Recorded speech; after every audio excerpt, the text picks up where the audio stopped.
Il n'y a pas deux Saint-Esprit.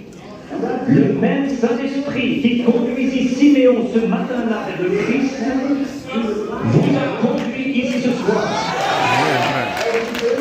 Il y a la même obligation envers vous qu'envers Siméon, parce qu'il est Dieu et doit tenir sa parole.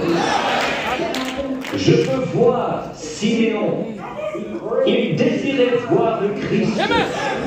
Peu importe ce que les critiques disaient, il croyait ce que la parole de Dieu lui avait dit.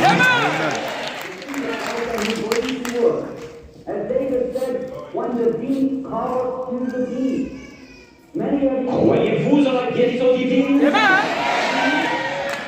La raison même qui vous fait croire en la guérison divine prouve qu'il y a une guérison divine. Nous sommes arrivés en Amérique. Nous avons trouvé l'Indien d'Amérique. Il adorait le soleil, la lune, la nature, parce qu'il savait qu'il avait un créateur. Et il y avait quelque chose dans son cœur qui l'appelait à l'adoration. C'est ainsi pour chaque mortel.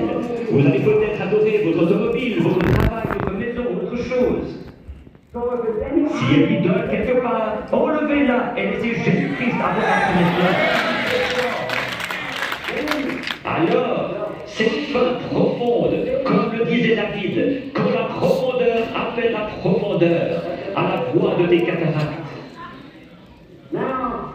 S'il y a une profondeur ici, à l'intérieur, qui appelle, il doit y avoir une profondeur pour répondre à cet appel. Je suis un amoureux de la nature. En allant dans les bois, j'observe les couchers de soleil. J'entends le cri des animaux sauvages. Ma mère est à demi indienne. Il y a quelque chose dans mon sang qui fait j'aime la nature, quand j'entends l'appel de la nature, quelque chose embrase mon âme. Récemment, je me trouvais sur une montagne dans le Colorado et j'observais une vieille maman aigle. Comment du nid elle a transporté ses petits et les a déposés dans le pâturage. Puis elle s'est envolée vers le pic rocheux le plus élevé. Je la regardais avec mes jumelles. Mon cheval était attaché à un arbre.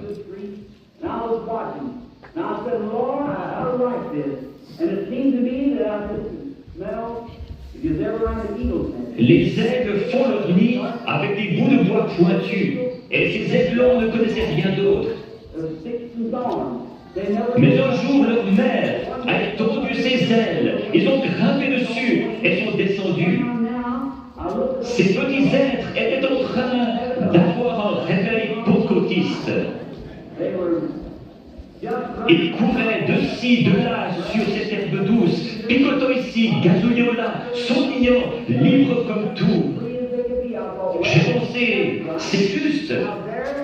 C'est comme un homme dans le vieux nid du monde. Il ne sait rien d'autre que ce que le diable peut lui donner. Mais un jour, Dieu le prend et le dépose à l'ombre dans un vert pâturage. Il est dans la joie, il est libre. J'ai pensé, pourquoi ces petits êtres n'ont-ils pas peur? Il y a des coyotes dans les environs. Mais de temps en temps, ils regardaient en haut, leur vieille maman les surveillait. J'ai pensé que Dieu soit loué. Il m'a sorti du nid du monde. C'est assis à hauteur, surveillant son héritage. Ça ne fait qu'aucun mal ne lui arrive. J'ai pensé que si un coyote venait à se diriger vers l'un de ses aiglons, elle le tuerait. Si Satan s'en prend en croyant,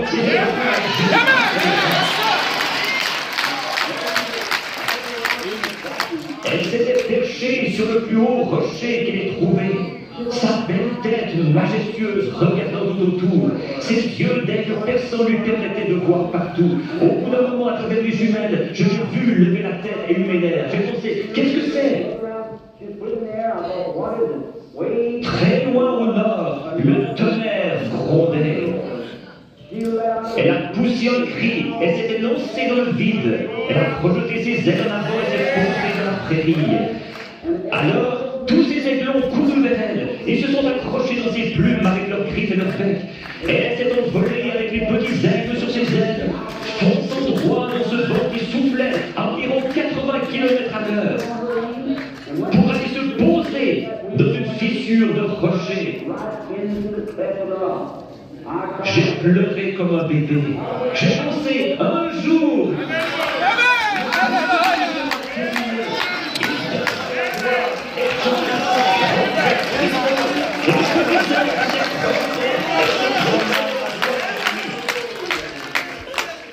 si la profondeur appelle, il y a une profondeur pour répondre.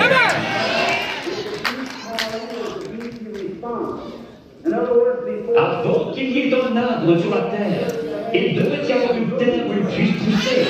Il n'a jamais fait l'arbre pour la terre, il a fait la terre pour l'arbre. La terre a réclamé jusqu'à ce que l'arbre sorte. Avant qu'il y ait eu une nageoire sur le dos d'un poisson, il y avait de l'eau pour qu'il puisse y nager. La raison pour laquelle il a reçu une nageoire est qu'il y avait de l'eau pour qu'il puisse y nager. Tout ce que nous avons existe pour un but et une raison. J'ai vu qu'un petit garçon avait mangé des gommes de crayon, une pédale de bicyclette et tout le caoutchouc qu'il pouvait trouver. On l'a emmené chez un docteur pour des examens et on a découvert que son corps avait besoin de soufre. Or, le caoutchouc contient du soufre. Il mangeait donc du caoutchouc pour avoir du soufre. S'il y avait quelque chose ici qui réclamait du soufre, il devait y avoir du soufre. Yes, sir! Come on!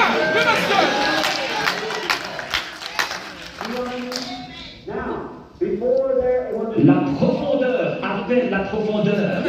Avant qu'il puisse y avoir une profondeur qui appelle, terre, il doit y avoir